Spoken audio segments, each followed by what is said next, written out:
Monsieur Wattelet a la parole. Monsieur le président, madame la ministre, monsieur le président de la commission, monsieur le rapporteur, mes chers collègues. La désertification médicale ne cesse de progresser en France.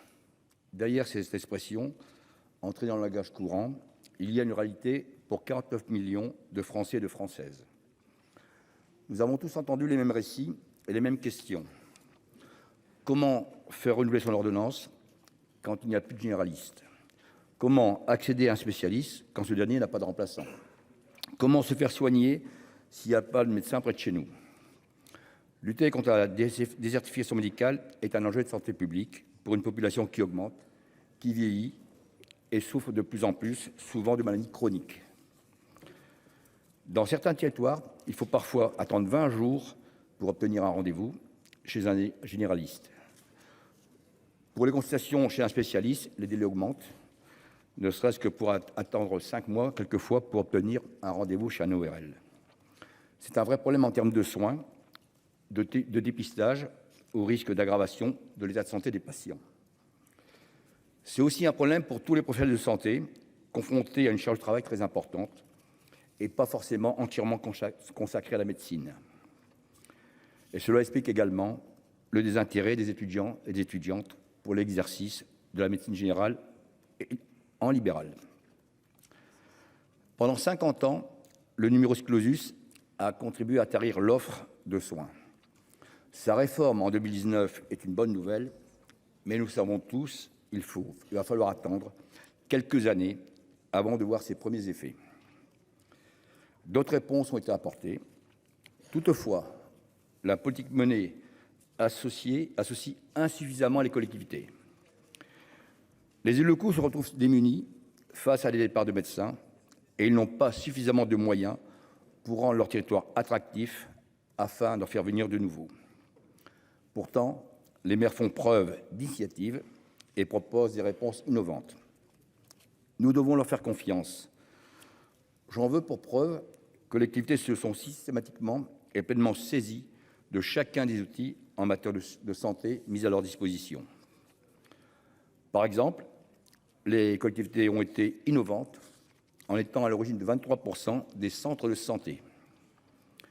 Ils ont également été pragmatiques et volontaristes en proposant des mises à disposition de locaux ou des aides financières aux médecins qui s'y installeraient.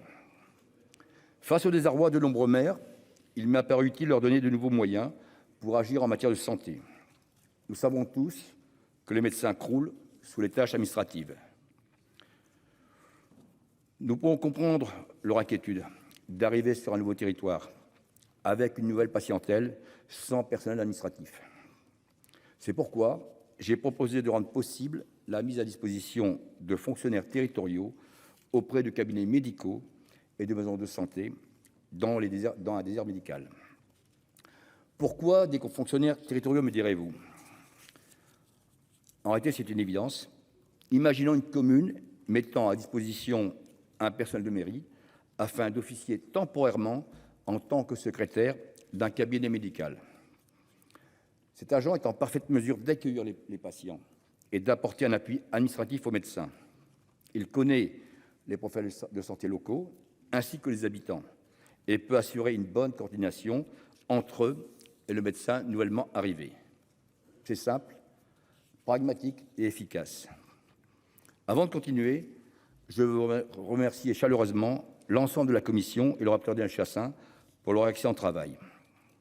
Fort de son expérience en tant que médecin généraliste en milieu rural, le docteur Chassaing a parfaitement compris l'esprit que j'ai voulu donner à cette proposition de loi et l'intérêt pour certaines communes de recourir à ce dispositif. Ainsi a-t-il proposé une nouvelle rédaction particulièrement claire afin de délimiter le dispositif avec précision. Le texte de la commission aujourd'hui soumis aux voix de notre haute assemblée ouvre la possibilité aux collectivités territoriales situées dans les déserts médicaux de mettre un agent à disposition d'un médecin uniquement s'il exerce la mission de service public de permanence de soins pour une durée de 3 mois, renouvelable 2 fois et seulement à son arrivée sur le territoire. Le droit commun prévoit, sauf dérogation, que le salaire de l'agent doit être remboursé par la structure d'accueil. Aussi, Ce dispositif peut-il se concevoir comme une avance de trésorerie par les médecins nouvellement arrivés? Il s'agit de donner aux élus locaux la possibilité d'accueillir dans les meilleures conditions un médecin alors qu'il n'y en a plus. Une fois lancé, le médecin recrutera son équipe ou bénéficiera des différentes aides proposées par la Caisse nationale d'assurance maladie ou les agences régionales de santé. Et l'agent recouvrera ses fonctions initiales. Les cabinets libéraux doivent bien entendu rester libéraux. Mes chers collègues, l'urgence de la situation nous oblige à faire feu de tout bois dans la lutte contre la désertification médicale. Je vous sais tous concernés et je compte sur vous. Je vous remercie. Merci, cher collègue. La parole est à présent à Monsieur Daniel Chassain, rapporteur de la commission.